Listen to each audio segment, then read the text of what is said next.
Good evening, Southeast Texas. Stay with us. In just a few minutes, we'll update you on the track of Hurricane Ida, when it'll arrive, how it affects Southeast Texas and Louisiana shortly on this special Facebook and YouTube presentation.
And good evening, Southeast Texas. Going to be updating you on Hurricane Ida and its effects in Southeast Texas, which I think are going to be minimal, mainly off towards our east, as the storm is expected to make landfall in excess of 150 miles away from our area. That's a far cry from what we had happen just a year ago with Delta and Laura, as they made landfall very close to Cameron, Louisiana. So a big difference in those storms and the impacts here locally, as we'll still be on the clean side of this storm. Currently, the hurricane is over the western tip of Cuba, and it is moving northwest at 15 miles an hour. Winds are at 80 miles an hour. This is expected to intensify rapidly as we head on in through Saturday. It's being guided by high pressure over the mid-Atlantic and southeastern U.S. This high is going to expand and strengthen on Saturday. That will force the storm towards the northwest.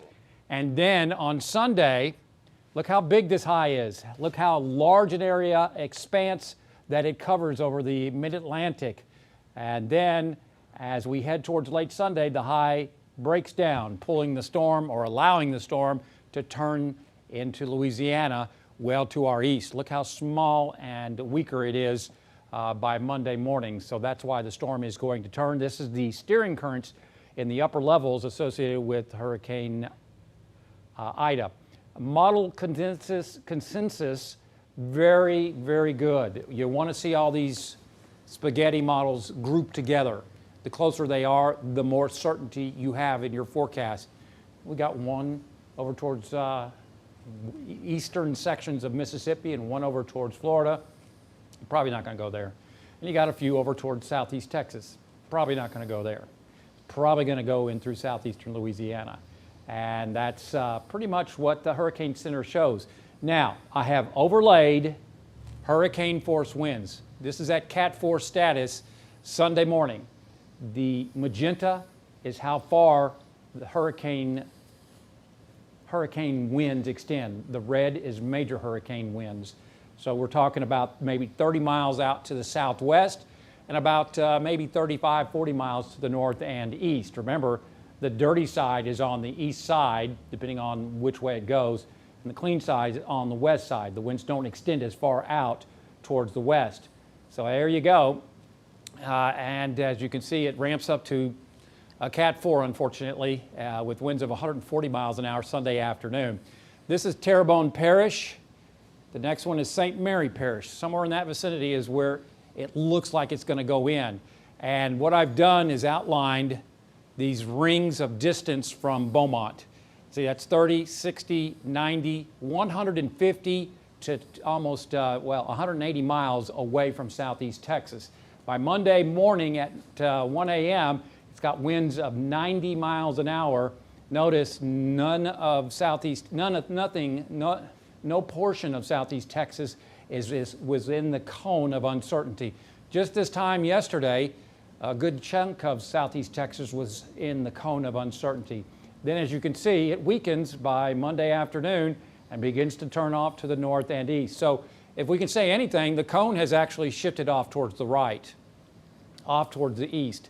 Water temperatures are going to be very warm that this storm is going to go over. It's going to go over the loop current in the Gulf of Mexico. That will really ramp it up. And as you can see, coastal water temperatures are in the mid to upper 80s offshore from Louisiana. Also, you can see in the upper levels, this is at 300 millibars or 34,000 feet. We're going to have high pressure aloft. See how these winds are doing this? This is high pressure. So you've got warm water temperatures and light winds aloft, so that makes it very conducive for rapid intensification. And I've overlaid the winds here in southeast Texas. As you can see, most of the activity or the strongest winds are well off towards our east, over towards Lafayette and the other side of Jennings, where there are hurricane warnings over that way. And in southeast Texas, I just don't see any more than 25, maybe 30 mile per hour winds. Okay, so maybe it maybe I'm off a little bit. I'll go 40 miles an hour, and just to cover, give myself a little wiggle room. I just don't think that's going to be damaging in southeast Texas. Again, we see worse weather during thunderstorms a lot of times. And by Monday afternoon, I think we're pretty much done. What are the chances of tropical storm force winds, or at least wind gusts of 39 miles an hour or greater? 50 to 60% chance. It's pretty good odds. I think this may be a little bit overdone. We'll see. As far as the chances for hurricane winds, not even 1%. It's east of Sabine, the Sabine River. And even Lake Charles does only have a 5% chance. These are from the National Hurricane Center, by the way. But you can see off towards Lafayette, they have obviously higher chances. All the warnings are from the Sabine River on off to the east. There are tropical storm warnings for Calcasieu, Beauregard, Vernon Parish, Jeff Davis, Allen Parish, and then hurricane warnings over towards the other side of Jennings, Lafayette, Opelousas, and then storm surge watches from east of Sabine Pass off to the east, all the way to the Mississippi and Alabama border. So with everything I've shown you, this is what I think is going to happen. This is called a forecast. It's not set in stone, but this is the way I see it right now. Wind on Sunday, 15 to 30 miles an hour. Again, I'll give myself a little wiggle room. We'll go 40. That's it. Not going to go any higher. I think it'll be less than that, actually. And then by Monday, I think we can handle 10 to 20 mile per hour winds. Sunday and Monday, we may not see more than, or we may see less than a third of an inch of rainfall. Now, the tides are going to be elevated offshore, sure. Especially Sunday afternoon. They're going to be choppy to rough out there. We're not going to see a storm surge here in southeast Texas with a north wind on the clean side of the storm. So that's where we're at. I hope this makes you feel a little bit better. If this storm was over towards Cameron Parish, obviously we would have bigger issues, but it's not. It's over 150 to almost 200 miles away is where it is forecast to make landfall. Let me go back. Hurricane Center doesn't miss, not this late in the game. They are dead set with this, oops, I get a little trigger happy. They are dead set with this going into southeastern Louisiana. I think we're okay. Do we have questions? A couple from some of our viewers over in Louisiana. First, Lake Charles. Shayna from Lake Charles asking, should they prepare to evacuate? As well as Dominique in Alexandria. Lake Charles, I just don't think so. If this was coming in maybe eastern Cameron Parish, Hackberry, back over towards Cameron, it's just not. I just don't see anything close to Laura or Delta at this time. I think you're okay. I think you're going to see probably tropical storm force winds, though. I think that's a real possibility. Maybe some gusts of tropical storm force winds. Maybe I'm off a little bit. Okay, 40, maybe 50 mile per hour winds. That's what I'm seeing over in Lake Charles. I'll show it to you again. Let me see if I have that graphic. Lake Charles. This is the strongest, or the model with the most intense circulation and strength. 15, 20, 30 mile an hour over in Lake Charles, maybe 40. You are under I believe, a tropical storm warning, so I don't want to discount that. There you go in Lake Charles. Hurricane watch, that is now, over towards off to the east, but a tropical storm warning in effect for Lake Charles. So there's potential for low end tropical storm force winds. Well, what is that? That's 39 miles an hour or greater. So I think that probably will be the worst case scenario since we're on the clean side of the storm and it's nowhere close to even Vermilion Parish. So this is going to be farther off to the east. That's my thinking right now. And what about Alexandria? Evacuations, you're going to get some wind. You're going to get some rain up that way. But, you know, I don't think it's going to be hurricane. It's going to be, you know, it may be close to the east of there, but that's what we're looking at right now. Allie is asking, what's the difference between this landfall and what Laura did, where it just sort of turned very suddenly? Laura was never turned. It was very well forecast to come on in to Cameron, Louisiana. And this deal is that we actually had worse winds here in southeast Texas with a weaker delta further away than Laura, which was almost a Cat 5. And that was because it was an asymmetric storm. In other words, the winds were actually stronger on the west side than on the east side. I've only seen that one other time in my career. That just does not happen. So those are almost impossible to forecast. I know what to look for next time, but I don't see that this time. So you're talking about Cameron is where Laura came in. It's easily 100 miles east of there. So I just don't see any comparison. It's just the distance is so much more. Lindsay is asking, what's our risk of power outages here in southeast Texas? Well, it depends upon your electric provider, obviously, but with the potential for tropical storm force winds in southeast Texas, I don't necessarily agree with this, but I think it's low at this point, not for winds like this.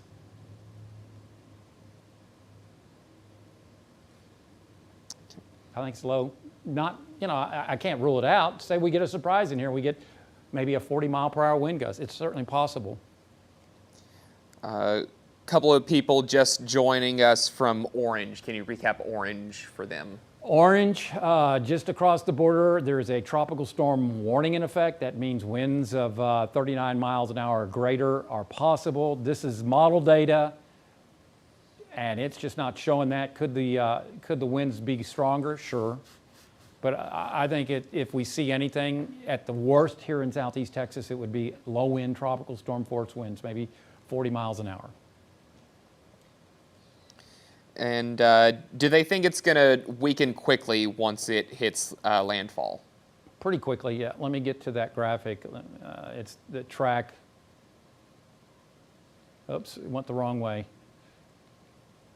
The track shows that the storm makes landfall into southeastern Louisiana. Southeastern Louisiana, it goes a Cat 3, Cat 4. This is Terrebonne Parish. Homa's right there. Morgan City's there in St. Mary Parish. As you can see, it comes on in. 4 there, and you're talking, let's see, 12 hours, probably within 6 hours, it becomes a Cat 1. So pretty quickly. But again, this storm moves. It's not going to stick around. It's not going to do a Harvey. I can't discount the 12 to maybe 18 inches of rain to the east of the center. But this storm will move. It's not going to stick around. Any other questions? Let me double check here. Can we go back to just to the top real quick? Just a quick recap over all of it. Come on. There we go. So you want me to do this over again? Yeah, just Okay. a quick recap. All right, real quickly, Ida is a hurricane. It has made landfall over the western tip of Cuba as a Cat 1 with winds of 80 miles an hour, and it's being guided by high pressure over the mid-Atlantic. Once this pops into the southeast Gulf of Mexico, this is going to rapidly intensify because of very conducively warm water temperatures, lots of fuel for this storm. The water temperatures in the Gulf of Mexico are above normal, and there's also expected to be weak or high pressure aloft. So this is at the 500 millibar level. This is roughly around 18,000 feet. This is what is steering the storm. Southeasterly flow aloft. The high is going to guide this. There goes Laura. There goes Ida, and it's being guided by that southeast flow because of this high pressure system over the mid-Atlantic. But as the storm approaches Louisiana, the high collapses, and that allows it to move north. That's the steering currents, and this is the premise for our forecast on where it's going to go. As you can see, there is an exceptional consensus of where this is going to go.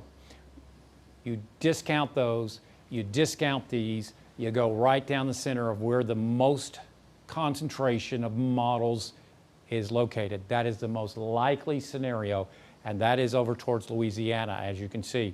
That is the consensus of all the modeling. And that's exactly what the Hurricane Center shows. Intensifies to a major Cat 3 and a major Cat 4 by Sunday morning. Again, these are this magenta, that's the hurricane force winds. So you're talking about winds of at least 74 miles an hour or greater. That would extend, let's see, maybe 35 to 40 miles to the northeast of the center of circulation, and only about 20 to 25 miles to the southwest of the center of circulation. So it comes on in late Monday afternoon and evening as a Cat 4. Let's see, this is 30 miles from Beaumont. This is 60 miles from Beaumont. This is 90 miles from Beaumont. This is 120 miles from Beaumont.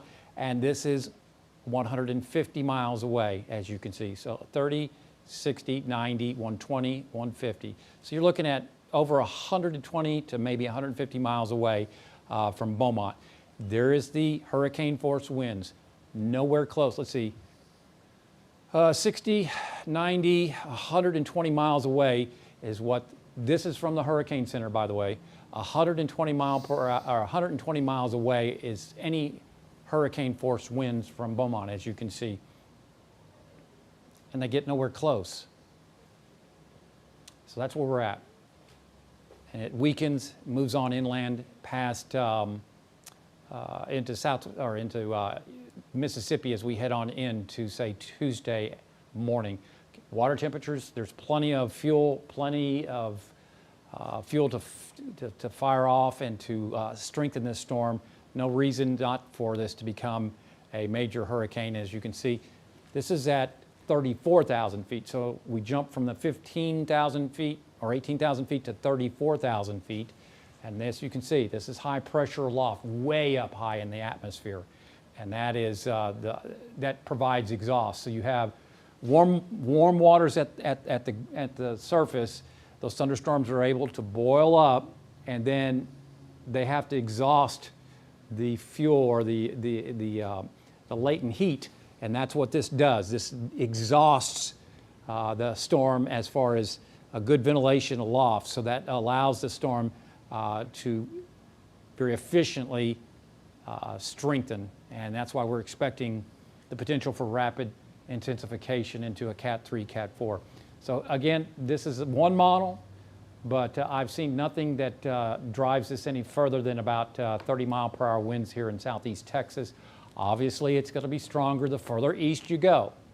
So Lake Charles, well, Jennings will have stronger winds than Lake Charles, and Lake Charles will have stronger winds than Orange. Orange will have stronger winds than Beaumont, and such forth. But as you can see, I just don't see damaging winds.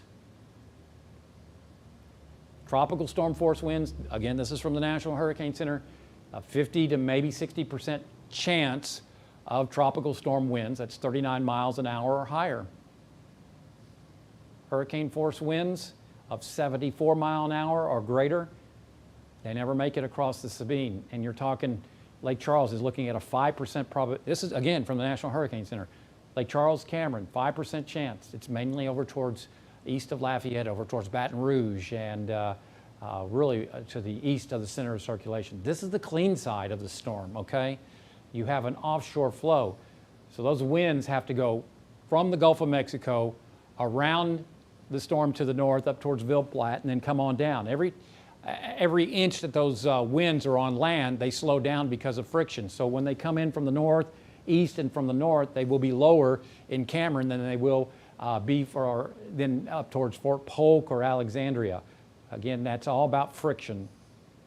And again, there's the warnings for southwest Louisiana, mainly off towards our east.